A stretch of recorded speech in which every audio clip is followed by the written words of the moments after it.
Okay, so thank you very much for joining me for the second episode of The Bearded Skier. We're now up and running on a number of the podcast platforms, so whichever one you like to listen on, go ahead. Just make sure that you hit that subscribe button so that you don't miss out on any more of the shows that are set to come. I want to talk today about Snowmaggedon. Now, this tag has been used more and more over the recent years.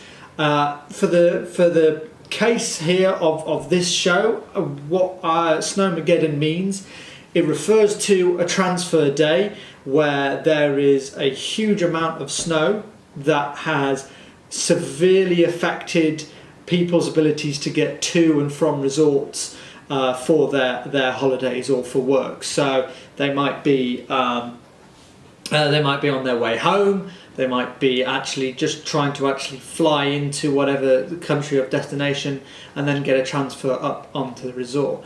Now today what I want to talk about in relation to this is actually on Snowmaggedon, on a day of Snowmaggedon, what it's like as a rep. If you followed some of my stuff on YouTube, and even if you haven't, don't worry, I'll explain now. That's currently what I do. I work as a rep. Last season, I was in Val Thorens. I've now been put in Seoul, in Austria, for this upcoming season. Very, very contrasting areas, and for a number of reasons. But last year, the New Year's Eve weekend was a huge disaster in terms of Snowmaggedon, with weather severely impacting the abilities. Now, I've been in that situation with the family on a holiday where you're the main end of that. Just remembering several years ago now, we were actually trying to fly home to the UK. When we got to Geneva Airport, all of the flights from this airline that we were flying with had been cancelled. The help desk was closed. There was no one there. Everyone around you is very angry. They're very stressed. They feel like there's no information being provided to them. If the airport cafeterias have run out of sandwiches and stuff like that, it creates a lot of chaos because everyone's plans are completely scuppered. People have got to find new ways to get back, which of course costs a lot of money, can take up time with people's work and plans getting home. Our case, I remember that a few years ago, we ended up spending the night in a hotel in Geneva, getting up very early the next morning. We then had to get a train from Geneva up to Paris to Charles de Gaulle. We managed to get a flight from Charles de Gaulle. We flew in, I think, to Birmingham, but our car was parked in East Midlands Airport. And that was a whole debacle. But I'm going to tell you about what it's like as a rep, what it was like this year just gone.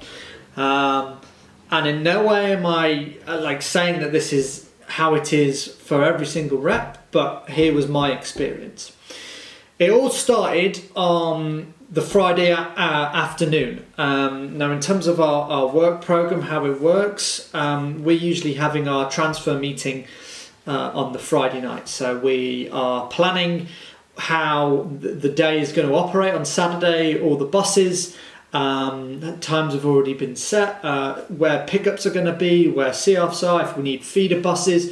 My main role this last season was to actually operate, communicate with our feeder buses that we had some positioned within Lehman Weir, part of our Val Thorens team, and I would send off these buses to and from. I, for the most part, did not go down to the airports during the season, mainly because of my ability to speak French. I was needed in the resort to be able to communicate with these drivers.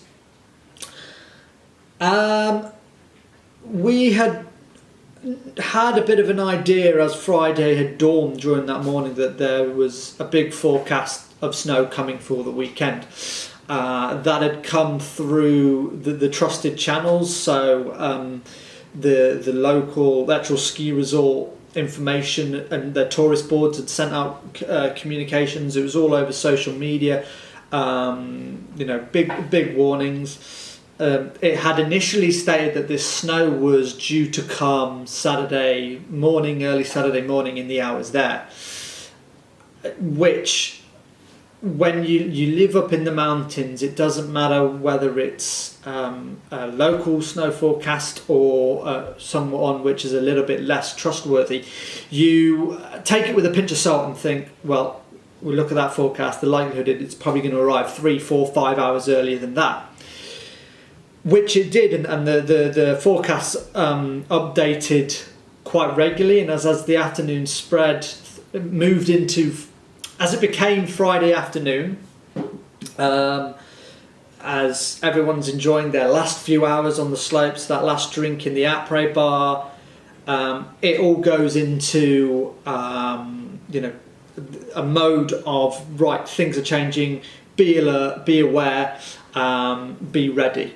So our transfer meeting got moved forward, from what I remember rightly, actually, because things were happening so quickly. I actually stayed. I didn't go to the meeting in Val Thorens because the snow was starting to come down. It was hard to get up there, and was my other teammates and I. We got all this information fed down to us on the phone.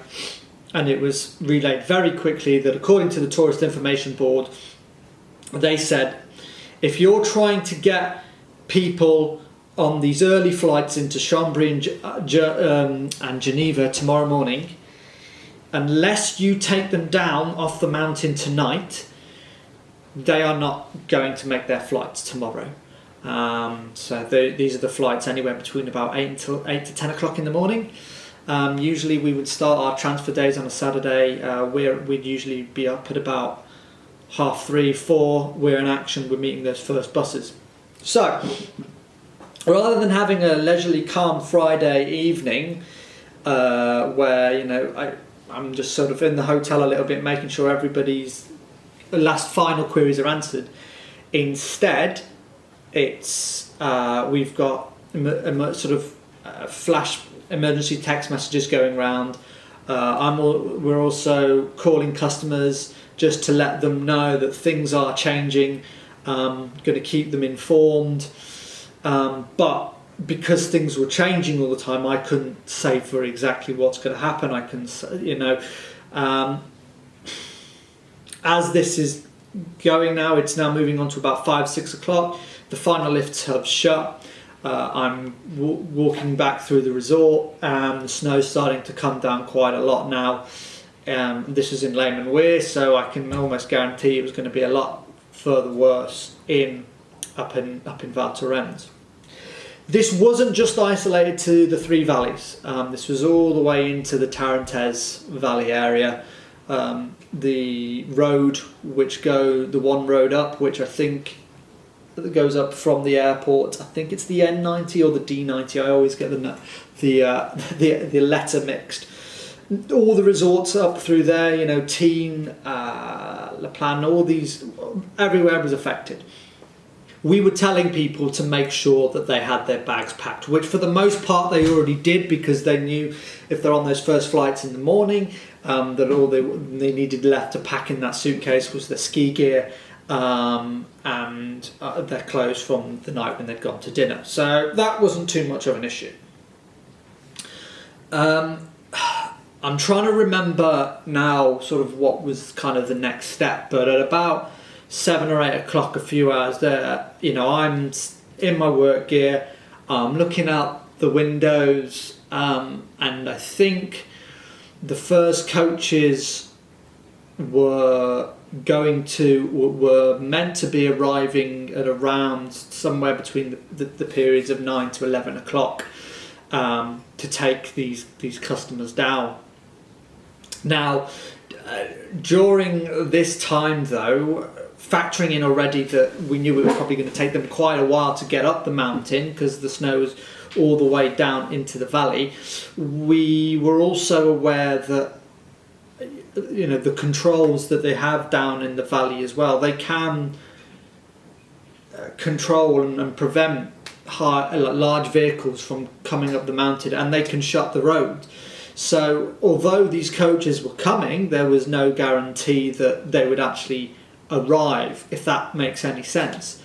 And these are just some of the factors that were all happened because of the weather, which you don't have any control over. When things go wrong, my role as a rep, and I guess this is not just when things go wrong anyway, but my role, particularly on a transfer day, is not only to keep people informed, but it is also to get them from point A to point B as safely as possible. And it's hard when you can't do that sometimes, and the weather is one of those big factors that stops you from doing your job, but you have no control over it. So the first bus arrived, I think around that 11 o'clock period, because things were it had all been turned on like that. This was the Friday. I didn't have my feeder buses, and the coaches couldn't come up the side route, so it was a case of actually walking customers down through the resort to the bus pickup points to get them on. And I think the first two coaches managed to get them off okay without hiccups, and there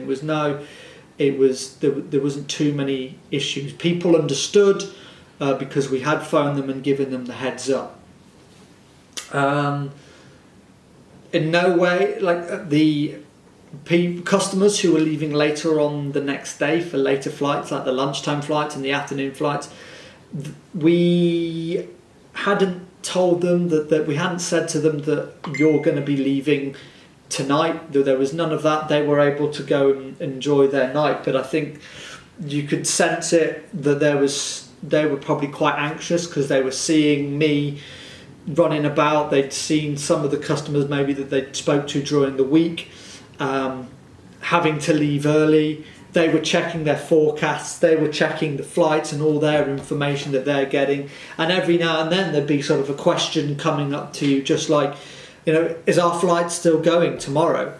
And you don't know that. As a rep, there's nothing you know about that. All you can say to them is, look, as far as I'm aware, your transfer is going as normal. As soon as there are any changes, I will notify you as soon as possible, or we will through a text, whatever that may have been decided at the time. We're now going into the really late hours of Friday night. We're now around sort of the midnight mark, and the distance in time between the coaches arriving and when we said that they were estimated to arrive were becoming quite big. There was some that were like an hour to 2 hours late. And obviously customers, they've had to vacate their room. They're sitting there in the lobby with all of their gear, just waiting, basically, just waiting for me to come and call them. They're tired, they're stressed. I'm also tired and exhausted, but I've got my job to do. Keep them updated as much as I can. But in between the bits where the coach arrives in resort and you have to mobilise the customers, we as like the reps, we're constantly trying to seek the latest bit of information from our manager, from our assistant manager. We're also trying to check the forecasts. We're trying to just everything. We're trying to scrape as much information together as we can as a rep, so that we can relay that to the customers to reassure them, and obviously get things moving forward. So, from what I can remember, the last early transfer, if you want to call it that, I think we got them away at about 2:30 in the morning on Saturday. So, this operation started sometime at around 3-4 o'clock in the afternoon on the Friday, and I will never forget, in particular for this last coach, that there was a father and his son, and the father was over 80, an incredibly good skier, a massive ski enthusiast. And his son was in his 40s, an old sort of father and son trip, and I have never come across someone who was so laid back in a very stressful situation. And I won't ever forget that it actually really helped me as a rep, knowing full well that I was going to be in for a very, very long weekend, and this was just the start. I'd just seen off maybe anywhere between 100 to 200 customers, and there was still a lot more to be done. I walked with these guys and others in a blizzard where there's sort of 7 inches of snow on the ground, and we are lugging ski gear. I'm helping carry as much as I can. We're going down out of the hotel, down through the resort to get to this bus depot, to get them there. So as I said, it's about 2:30. Fast forward sort of half an hour, I'm back near my accommodation. My accommodation for last season was in one of my hotels, so you couldn't, once you finished, you weren't really escaping, because the chance was a customer would find you. And at 3 o'clock there weren't really too many people around, but there was 1 or 2 people who I think just wanted to know for sure before the night goes, any other changes, are we getting up earlier? And I think whatever the latest information was about the remaining departures for the next day had been relayed by text.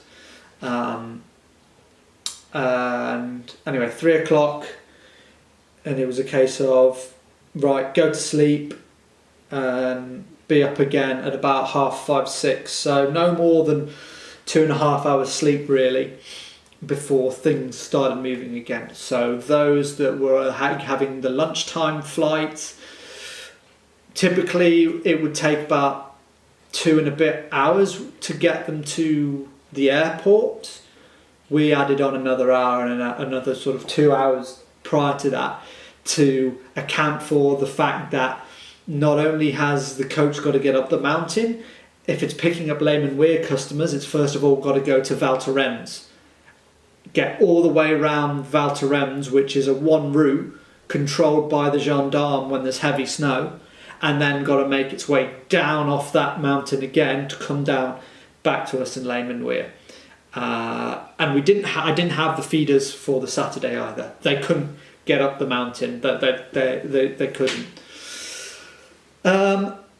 Although I think some did come. I think some feeder buses did arrive later on in that afternoon. I don't remember exactly.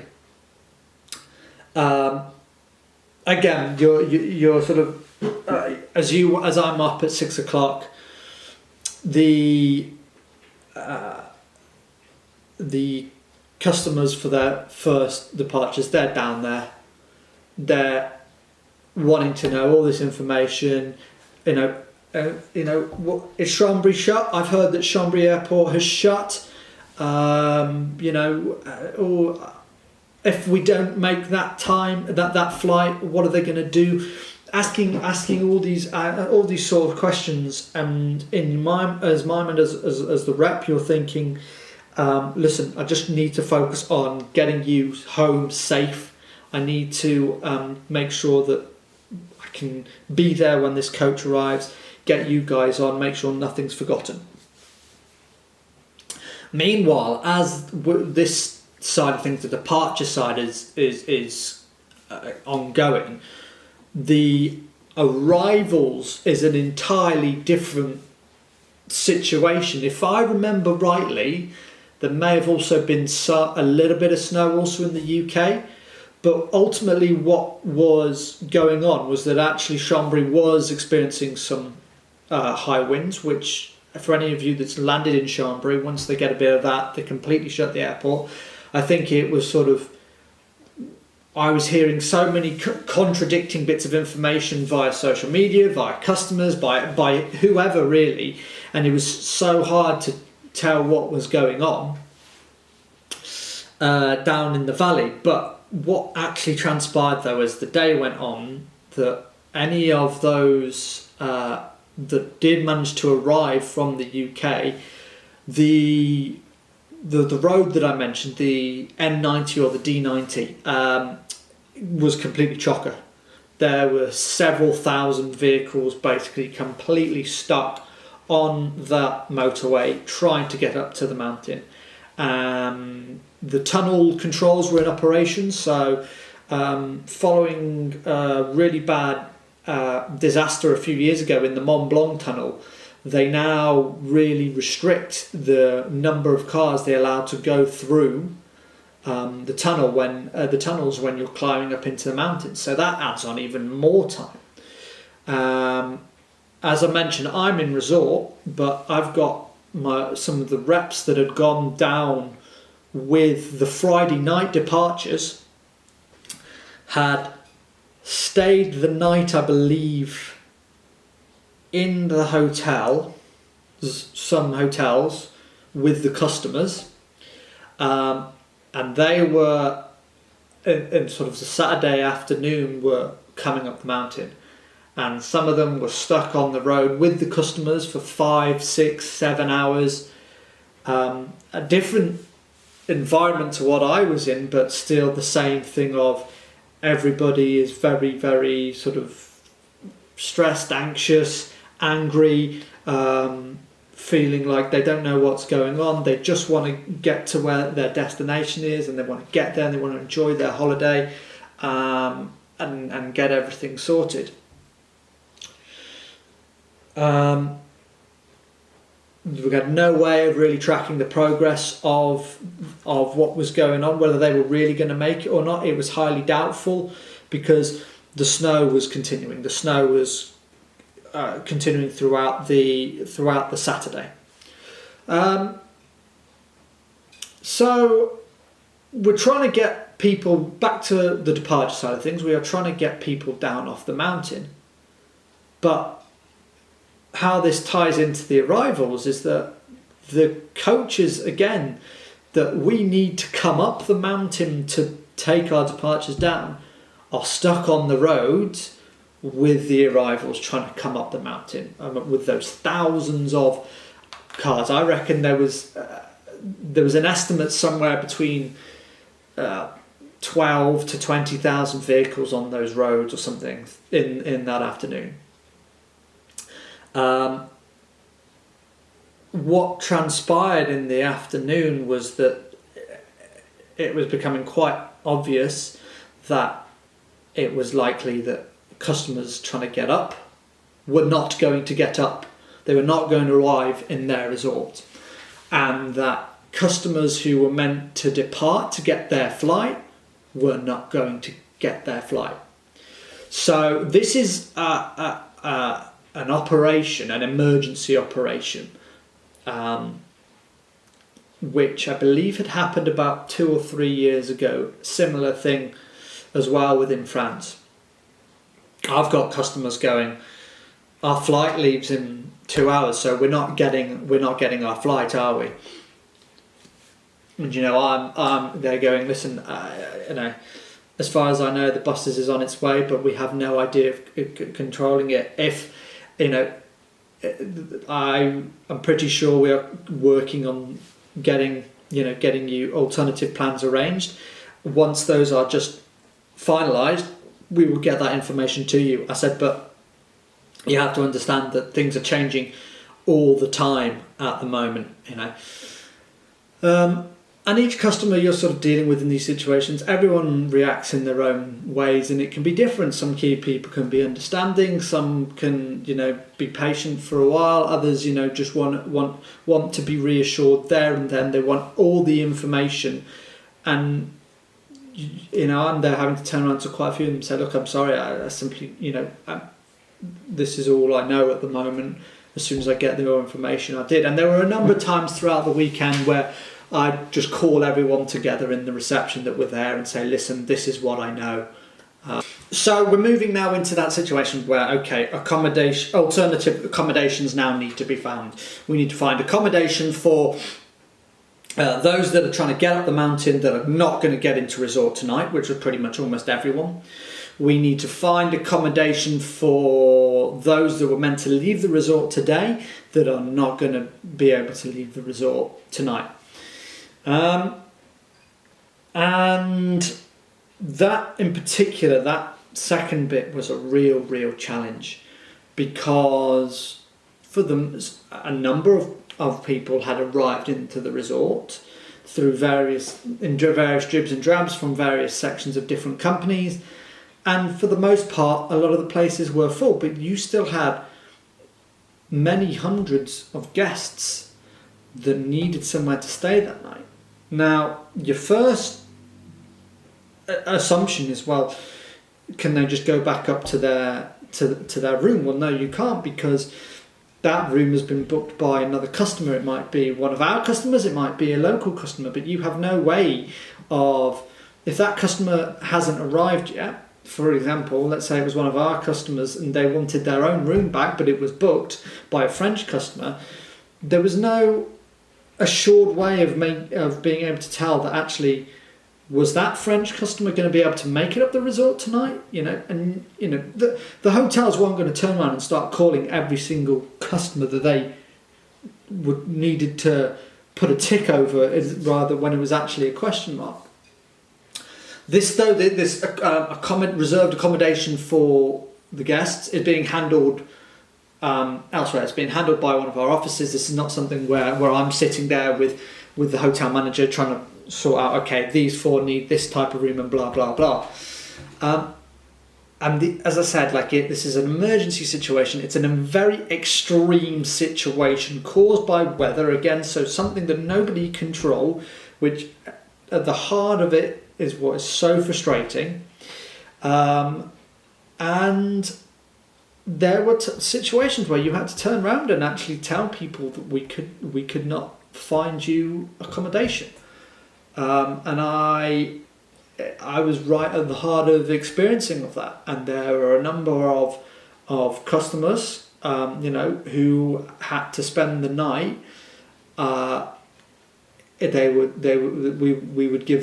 We gave them mattresses, we gave them blankets, we gave them pillows. We did as best we could to make them feel comfortable in that situation. With my sort of doing my absolute best to help them. Well, in terms of the timeline on this now, we're now going into the evening again. We're around the same time where it all began the day before. This is 4 or 5 o'clock on Saturday evening. Some people didn't even actually come out for their holiday. They were in. There was a number of people that lived close to, say, London airports, for example. They were monitoring the situation. They did the clever thing and actually said, well, we'll come back to the airport in the morning and see what's the situation with the flights. And there were others who didn't come out, as I just mentioned. With the people that are on these coaches and in these cars on the motorway, on the roads trying to get up, several hours have gone by. There's no way of pulling off and stopping for the toilet, or there's no way of getting some water and getting some snacks for people. People have been on there for hours. Again, very frustrated, a lot of tensions. I was speaking with some of the reps, and everyone was in a really tough spot. And to really summarise how bad it was, the first aid, I think it's the Red Cross, declared a regional emergency at some point in that afternoon, which basically was it's action stations. The aim is to get everybody off the road. The priority is to get the children, with the families with the children, into the hotels first. They are the priority. Get them into the comfy spot. Then we'll sort with the rest afterwards. And what happened was basically they got people into gymnasiums and various halls and stuff off the motorways. This is something which the Red Cross have planned for. and they managed to get them in. But if there is a picture, I think, that's circulating somewhere of Chambéry Airport, because that had closed, but they turned that into one of these sort of these refuges, and you had, tried to get the beds, the blankets, and everything in there as much as possible, but it looked like a war zone. It really did look like a war zone. The reps and everyone are there. They're with these customers again. Same thing. Are we getting food here? Or what's happening? What's going to happen tomorrow morning? All these type of things. That's not good enough. We've been waiting for hours, and you can imagine it. If you're a customer and you've been in that situation, or even if you were in that situation, if you were actually there, it'd be certainly interesting if you were there that weekend on these coaches, or you were involved in it in any way. Whatever your experiences were, put them in the comments section on the YouTube video of this, because I think to see different perspectives is very, very important. Everybody's upset, as I've already mentioned. People just want it to end. People just wanted to get through it, but it's one of these things where you had to have a bit of Dunkirk spirit. You've got to keep buggering on, basically. So I think one thing I want to mention, actually, because for those of you that are watching this on my YouTube channel, I will put a link at the end. There is a video that I did, or I think I have actually documented a little bit of some of my reactions throughout this event, and you can see how my emotions changed through the various hours whilst I'm in resort. I dread to think what it must have been like for anyone that was in those shelters overnight, whether it was whether it was the reps, whether it was the customers, the drivers, whoever it was. Everybody was affected. We were all in that situation together. So coming back up to me in the resort, then we have these people have had to stay overnight again. So, and you're trying to get people in that when they do arrive. Couple managed to arrive late that night on Saturday.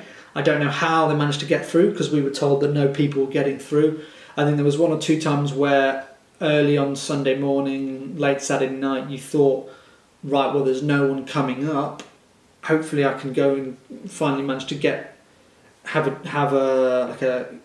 some warm drink and food in me, like a hot chocolate and a decent meal, because I've been on my feet pretty much for well over 24 hours.